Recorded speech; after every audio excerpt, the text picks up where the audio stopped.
Ang Vietnam rose o moose rose na may scientific name na Portulaca grandiflora ay isang kahangahangang uri ng bulaklak o succulent flower dahil sa taglay nitong ganda at maraming kulay na bulaklak.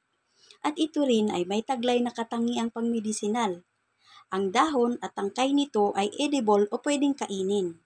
Higit sa lahat, ito ay ginagamit panggamot sa may cirrhosis of the liver.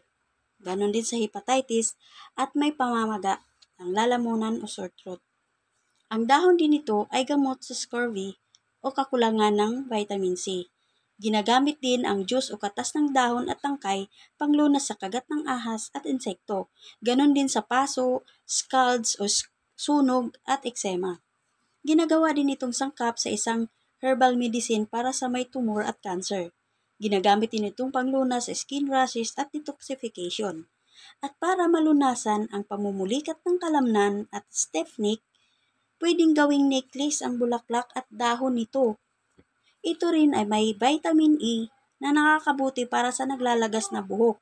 Meron din itong taglay na anti-diabetic properties at pinaniniwalaan din na pwedeng pangtaboy sa evil spirits ang paglagay ng dahon at bulaklak sa kama ng sanggol. Ito ay ilan lamang sa benepisyo ng Vietnam rose sa ating kalusugan. Maraming salamat sa panunood. Please follow for more videos.